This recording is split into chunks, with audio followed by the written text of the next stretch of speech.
Okay, I've got to try and get this out of my head, because if I don't, there's a chance it never comes up. I just had my first transcendental experience. And I really, truly mean that in every possible way you could interpret that. That's the way that I mean it. I just got out of a float at Truth Organic Spa in North Grafton. And for preparation, I get moderately high, I'll say. THC, vaporized specifically. And when I get in the float, I start by just obviously relaxing everything. And there's just something about the fact that there's no light, there's no sound, there's no taste. There's, once the waves of your entering the water dissipate, there's nothing to distract you from you but your thoughts. And so instead of having to compete, even right now, like I'm looking around, I'm sitting outside, right? There's all these things driving by, right? All these threats, all these things to be assessed. It's very easy to get pulled out of that seat of self, because there's just so much to be distracted by, right? Just by the odds of it. And when there's nothing except you and your thoughts, then it's almost impossible, if you're trying, it's almost impossible not to see that you are not your thoughts. And so that's the very first part of the work. And then once I separate that, then I can figure out what's my mission for that day. And for this day, it was just letting go, surrender, pure unconditional surrender. And that meant revisiting a lot of very painful experiences. And that means either pain that I felt and trapped, or pain that I knew I inflicted on others and trapped. That was a very traumatizing experience, but for both of us, because obviously me, this conscious me, knew what was going on, but the unconscious part, which was trapped behind the walls of protection, saving me from the trauma of childhood, and then just the snowball of traumas that just get created from bouncing off all of those walls. It's just unbelievable. Anyway, so I started just going through and just opening all these doors into these chambers where I knew there was just a ton of energy trapped. And I went through a lot of painful stuff, a lot of really painful stuff, and didn't have a bodily reaction. It was just the energy pouring out. I could just feel it. And then Jammer going through his life, from picking him up at the airport, taking him home, disassembling his crate around him, all the times that Meg was at work and I had to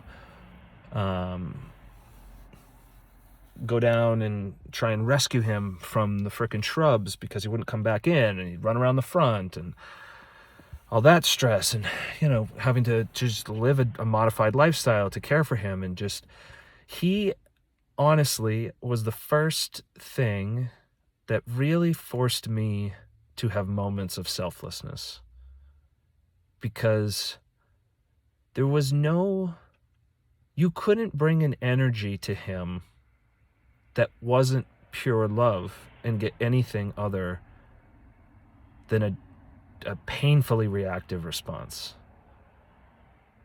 And so he was the first, like, decryptor for me into how to live a more communal, symbiotic life where it's not just about you. And then and then the kids, and then finally, recently, I've been able to focus a lot more on Meg. Anyway, so I'm pouring through all this stuff, and I can just feel it. I can just feel it leaving me, and it just feels incredible. And after, and at one point, where I was going through periods of, things that I had done to other people, I was just chanting, "I'm sorry, I'm sorry, I'm sorry," as I just walked through the path of the memories, and just, it was like literally like releasing them from cages, and I could just feel it rushing through my body, just unmolested on its way out. And, we'll see for the last time. Who knows how much is there. But man, I just feel so light right now. And when I was done with that part of it, I fully relaxed for the first time in my entire life. Fully relaxed. And so if you're not familiar with sensory deprivation floats, you're in about maybe, I don't know, 6 to 9 inches of water, but it's got about 1,000 pounds of Epsom salt in it, so it's extremely buoyant. Or you're extremely buoyant. Excuse me. And the water's like 95 degrees-ish, which is roughly the surface temperature of your skin. And, it's completely dark, and, it's a well-insulated room, yada, yada, yada. And of course, I can't remember where I was going with that.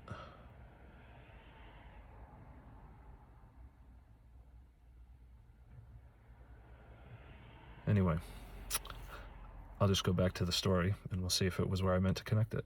It'll be fun to watch this back. So, letting go for the first time meant really, truly letting go of everything. Letting go of the fear of drowning.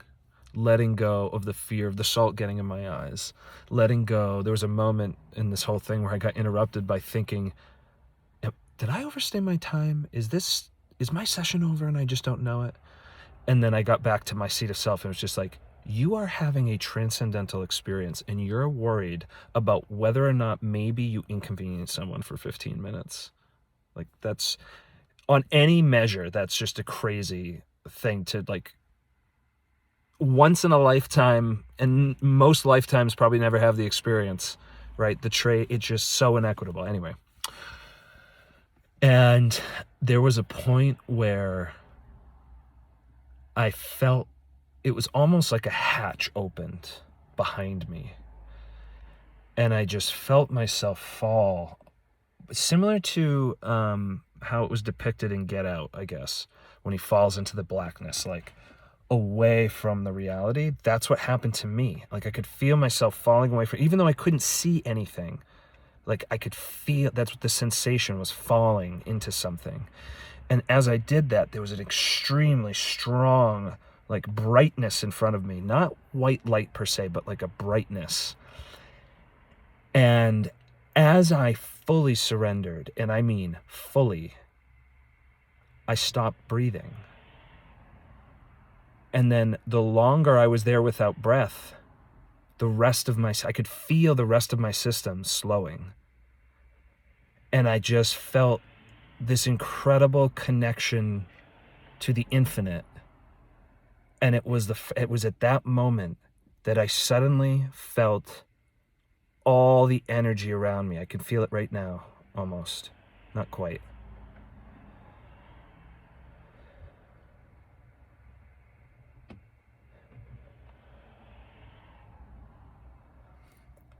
I'm not practiced enough to not be distracted by the traffic. But it's knocking on the door. And there's energy everywhere. And I stopped breathing for minutes at a time. I'm certain of this. And I can't hold my breath for even 1 minute. I tried it a few months ago. Maybe it was over the summer when we were swimming in the pool. and I can't, or I couldn't, or the part of me that just participates in the game instead of sitting in the box is unable to do that. But when I surrendered, I didn't need anything. Now, that didn't last forever, and I certainly am not stupid enough to think that this flesh bag that I am somehow using to anchor to whatever the fuck this is doesn't need air. That's false. But I don't need air. And that was the moment that I had my transcendental experience, where I suddenly, fully, truly, fully recognized that I am not this. None of this is me. And I felt like I merged with the fucking metaverse, or whatever the fuck you want to call it. I felt like I had access to infinite energy. And I was suddenly in a seat of consciousness so strong that I could keep myself in that nirvana state and actively control my body. So I'd like pick my head up a little bit so that it was like a certain way, because it was more comfortable. And I was just suddenly so blown away by the prospect that you can have access to your whole mind. When people say you only use 10% of your brain, that's a broken system.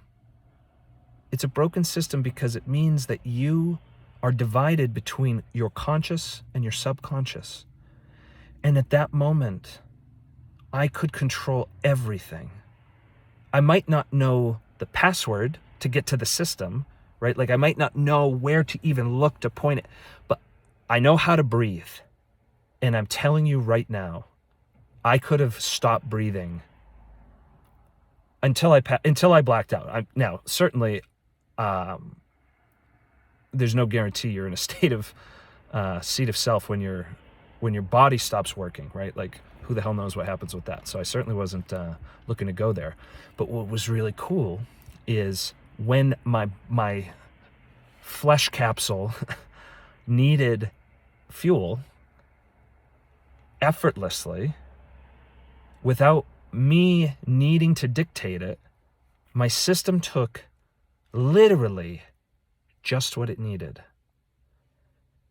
And it was so curious to be able to unpack it in real time, because I'm sitting there thinking, how much energy do you need just to exist in this world, to deal with all of your pain and suffering that you are still running from and protecting from getting stabbed by what people say or do, or the weather, or fucking whatever? And it really hit me that we have gone so astray. We've really come off the rails in terms of what we focus on, how we value anything. And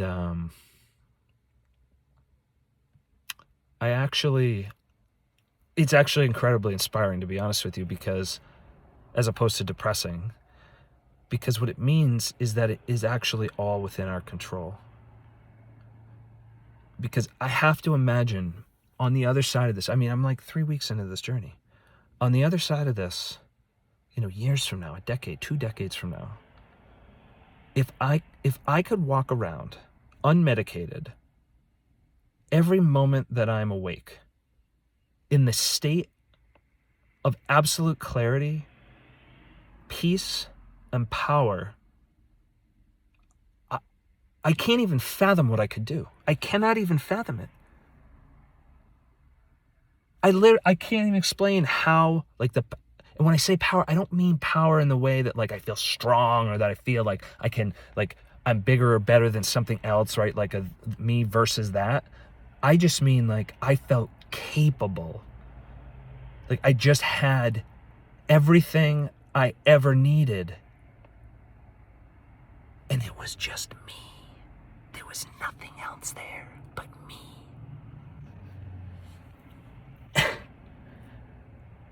And now anytime I hear any kind of like self-help stuff, like I was just listening to a gentleman whose one of his speeches is one of my favorites of all time. And I got a notification that he had gone live, and I just so happened to have been on Facebook at that time, and I guess it gives me a push notification for that for some reason. Anyway, so I jumped on. He had like 2 minutes left, and he was doing like a Sunday sermon. And I was just listening to him talk, and it was just so cool because after reading this book, The Untethered Soul, at the end, it talks about how all great religions really refer to the same thing, which is this infinite energy source, which is God. And so, you could look at Jesus as, the earthly conduit to that, as a metaphor or as reality, who knows. But it's just really interesting because if you think about it in that way, metaphorically, that if you just replace Jesus, God, Muhammad, Allah, like whatever, just pick a thing, it's really all the same thing. It's all about surrender to that. Even Buddhism, all of it. If you really just get down to it, that's what it is.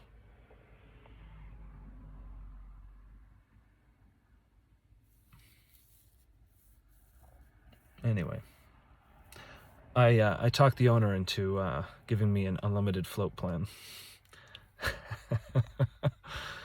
Because I'm going to be back here a lot. That was 17 minutes of ranting. And I guess we'll see what people have to think about it, because I'm going to share it with somebody.